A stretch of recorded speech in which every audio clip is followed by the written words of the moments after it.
Hi అండి, నమస్తే. ఈరోజు మీకు చూపిస్తున్న దేవాలయం నేను ప్రతి శుక్రవారం వచ్చే సంతోషి మాతా దేవాలయం. ఈ దేవాలయం వరంగల్ హంటర్ రోడ్లో ఉంది. ఈ గుడి చాలా సంవత్సరాల గుడి. అంటే కనీసం నేను 40 ఏళ్ల నుంచి, నా చిన్నప్పటి నుంచి వస్తున్నాను. అంతకు ముందే వెలిసిన గుడి. నా చిన్నతనాన దారా రాజ్యలక్ష్మి అమ్మ ఉండేది. ఆమెకే సంతోషి మాత ఒంటి మీదకు వచ్చేది. ఆవిడెవరంటే ఇక్కడున్న అయ్యగారి వాళ్ళ అమ్మ. ఆ రోజుల్లో దారా రాజ్యలక్ష్మి అమ్మవారికి ఒంటి మీదకి అమ్మవారు వచ్చి, సంతోషిమాత అమ్మవారు వచ్చి అన్నీ చెప్పేవారు. కష్టం సుఖం అడిగితే అన్నీ చెప్పేవారు. అలా భజన కూడా చాలా బాగా జరిగేది.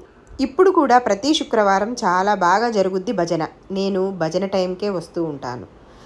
ఇది ఇక్కడ ఉన్నవన్నీ అమ్మవారికి సంబంధించినవి. కుంకుమ, పసుపు, ఫొటోసు, కొబ్బరికాయ, అరటిపళ్ళు అన్నీ ఇక్కడే ముందు అమ్ముతారు గుళ్ళోనే. మనము 16 వారాలు అయిన తర్వాత చెల్లించుకుంటాం కదండి, దానికి సంబంధించినవి అన్నీ ఇక్కడే అమ్ముతారు. వీరు వెనక గుడి సంబంధించిన వారే నిత్య అన్నదానం కట్టారండి. వెనక వృద్ధాశ్రమం, అది కూడా ఇంకా కొంతలో ఉంది. అది కూడా పూర్తయ్యే దశలోకి చేరుకుంది. దాతల సహాయంతో బాగా కడుతున్నారు. ఇదిగోండి అమ్మవారి గుడి. ఇది చుట్టూరు ప్రదక్షిణ చేసి మనం అమ్మవారిని దర్శించుకోవడానికి వెళ్ళాలి.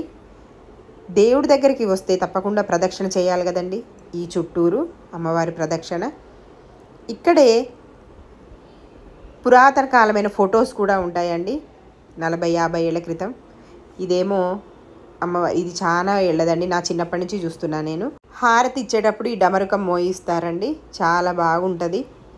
హారతి ఇచ్చేటప్పుడు మాత్రం చాలా బాగా జరుగుద్ది. ఇక అమ్మవారండి సంతోషి మాత. ఇదిగోండి ఈ అమ్మే దారా రాజ్యలక్ష్మి అమ్మవారండి. ఈ గుడి కట్టించింది ఈ అమ్మే. గుళ్ళో ఎవరూ లేరనుకుంటున్నారండి. భజన అయిపోయిన తర్వాత అండి ఇది. ఇక్కడ వారు అక్కడ బయటికి వెళ్ళిపోయిన తర్వాత క్లీన్ చేసి 4 మళ్ళీ మూసేస్తారు. శుక్రవారం సాయంత్రం మళ్ళీ 6 ఓపెన్ చేస్తారండి దర్శనాలకి. నేను ఆ టైంలో వీడియో తీశాను. చూడండి అమ్మ, పిలిస్తే పలికే తల్లి అండి.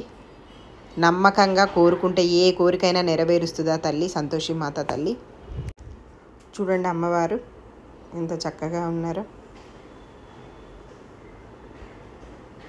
ఇప్పుడే హారతి అయిందండి, అన్నీ ఎక్కడ తీస్తున్నారు.